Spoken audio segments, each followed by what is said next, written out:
오늘은 골로새서 3장으로 말씀을 전하도록 하겠습니다. 이 골로새 교회가 다르게 시작이 된 곳이 바로 이 골로새서의 내용입니다. 에바브라라는 바울의 동역자가 있었는데요. 그가 바울의 동역자로서 복음을 들었고 고향에서 교회를 세우게 되는 역할을 하게 됩니다. 그리고 이것이 골로새 교회의 시작이 되었던 것이죠. 교회가 세워진 이 배경에는요, 제자들이 관여하지 않았고 성령님의 특별한 은혜로서 또 인도하심으로써 이곳에서 시작이 되었던 것입니다.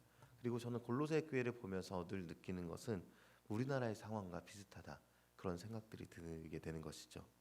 우리나라도 이와 비슷하게 복음이 들어갔었습니다.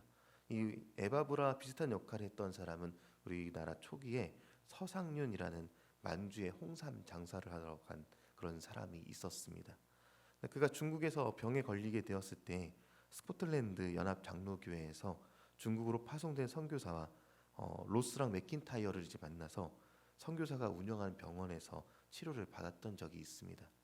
그래서 이를 계기로 복음을 접하게 된 이 서상륜이라는 사람은요, 주님을 영접하게 되었고 로스와 함께 한글 성경 번역 작업을 하기도 했었고요. 그리고 한국으로 돌아와서는 서경조라는 사람과 함께 정기적인 예배를 드려서 시작하게 되었습니다. 그래서 소래교회라는 한국 최초의 교회가 세워지게 된 것이었죠. 이제 본문의 골로새 교회와 초기 한국 교회는요, 비슷한 문제들을 겪게 되었습니다.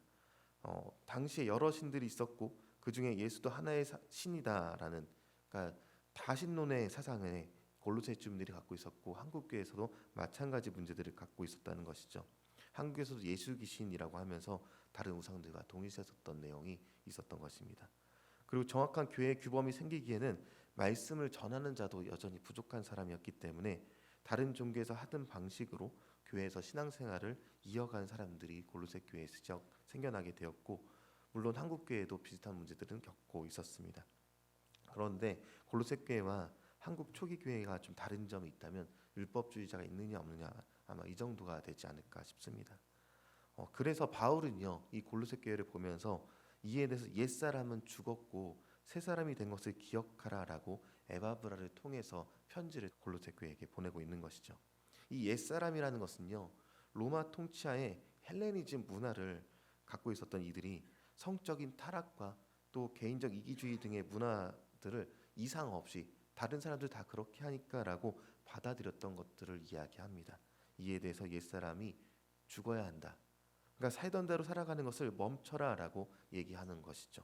초기 한국교회에서도요, 예수님은 믿었지만 살던 모습 그대로 혹은 다른 종교를 믿던 모습 그대로 교회 안에 가지고 오던 모습으로 인해서 교회 안에 혼란했던 시기들이 있었습니다. 그리고 이는요, 안타깝게도 현대교회에도 그대로 이어지고 있습니다. 옛사람의 모습을 가진 채 그리스도인이라고 말하는 모습을 우리는 여전히 갖고 있다는 것이죠. 예수님 믿기 전이나 후나 다를 바는 없는데 우리는 스스로 다시 태어났다라고 예수 믿는 사람이다라고 말을 하면서 어쩔 때는 너무 말하기도 민망하니까 교회 다닌다는 말조차 제대로 못하게 되는 경우가 있는 것입니다. 그래서 오늘 본문은요, 골로새 교회에도 그리고 초대 한국 교회에도 여전히 우리에게도 하나의 메시지가 전달이 되는데, 바로 옛사람을 버리고 새 사람을 입은 그리스도인으로 온전히 살아가라, 이 메시지가 전달이 됩니다. 그리고 이 새 사람이 된다는 것은요, 위의 것을 바라는 사람입니다. 그 내용이 1절에 나타나 있는데요, 1절 말씀을 같이 함께 읽어보도록 하겠습니다. 함께 읽겠습니다. 시작. 그러므로 너희가 그리스도와 함께 다시 살리심을 받았으면 위의 것을 찾으라. 거기는 그리스도께서 하나님 우편에 앉아 계시느니라. 아멘. 너희가 그리스도와 함께 다시 살리심을 받았다면, 이 단서를 달면서 시작을 하는데요, 다시 사는 것이 중요하죠. 그리스도인이 된다는 것은요, 다시 살아난 놀라운 은혜를 입은 사람들입니다. 죽음에서 다시 살았다는 것은요, 위의 것을 바라는 삶을 사는 모습으로 살아가라라고 얘기하는 것입니다. 위의 것을 바란다는 것은 천국에서의 삶을 얘기하죠. 그런데 천국이란 나중을 바라는 삶이 아닙니다. 지금 예수님이 모든 피조물을 다스리고 계시고, 그리고 그 다스리시는 초월적 장소, 그것을 얘기하고 있는 것이죠. 그리고 주님은 오셔서 만물을 분명히 다스리실 것입니다. 그래서 골로새 교인들에게 도전하면서 말하는 것이죠. 언젠가 변화하게 될 그 모습으로 지금 현재를 살라라고 이야기를 하고 있는 것입니다. 나중에 어떻게 될 거야가 아니라 천국 백성인 지금 그 모습으로 새 사람을 살아라, 이 이야기가 나오는 것이죠. 그 새 사람이 가지는 특징들이 있습니다. 특징은 자비와 관용, 용서, 사랑, 이러한 것들인데요. 12절부터 13절 내용에 나타나 있습니다. 제가 먼저 12절을, 여러분이 13절을 읽어보겠습니다. 그러므로 너희는 하나님이 택하사 거룩하고 사랑받는 자처럼 긍휼과 자비와 겸손과 온유와 오래 참음을 옷 입고,